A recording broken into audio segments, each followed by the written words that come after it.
మీరు యాక్చువల్‌గా నేను మిగతా వాటిలో వీడియో చూసిన దానిలో ఇంకొక యూనిక్ ఫీచర్ ఏంటంటే టాప్ పెర్ఫార్మెన్స్ ఫస్ట్ బ్యాచ్, తర్వాత పెర్ఫార్మెన్స్ సెకండ్ బ్యాచ్, ఏం పెర్ఫార్మెన్స్ లాస్ట్ బ్యాచ్.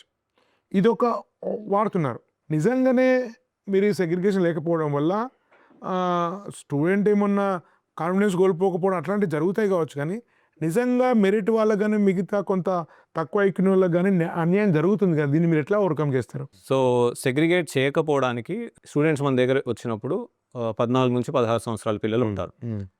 వాళ్ళ మైండ్ ఒక ఒక మోటివేషన్ని ఇమీడియట్గా తీసుకోవడము, లేదా ఒకళ్ళు నెగిటివ్గా మాట్లాడితే ఇమీడియట్గా తీసుకోవడం, ఇదంతా వాళ్ళకి చాలా అలవాటు అయిపోయి ఉంటుంది. సో నెగిటివ్గా మాట్లాడినా కానీ దులిపేసుకునే మైండ్ సెట్ ఉండదు. టీచర్ లాంటి ఒక రెస్పెక్టబుల్ పొజిషన్లో, ఒక ఇన్స్పైరింగ్ పొజిషన్లో ఉన్న నేను, నువ్వు ఈ బ్యాచ్ కాదు, ఈ బ్యాచ్కే సూట్ అవుతావు అనే ఒక 14 ఇయర్ లేబులింగ్ చేయడం వల్ల స్టూడెంట్ మైండ్ మీద చాలా ఇంపాక్ట్ పడుతుంది. 2 సంవత్సరాలే కాదు, లైఫ్ లాంగ్ నేను వర్త్లెస్సా. ఎన్నో కేసెస్ చూసాం సార్ మేము. నిజంగానే సెగ్రిగేట్ చేయాల్సి వస్తే ఒక స్టూడెంట్ని సెగ్రిగేట్ చేసి ఎక్కడో లాస్ట్ బ్యాచ్లో వేసిన కేసులో సెగ్రిగేట్ చేయకపోవడం వల్ల మంచి రిజల్ట్స్ రావడము, మంచి కాలేజెస్కి వెళ్ళడము, కాన్ఫిడెంట్గా ఉండడము.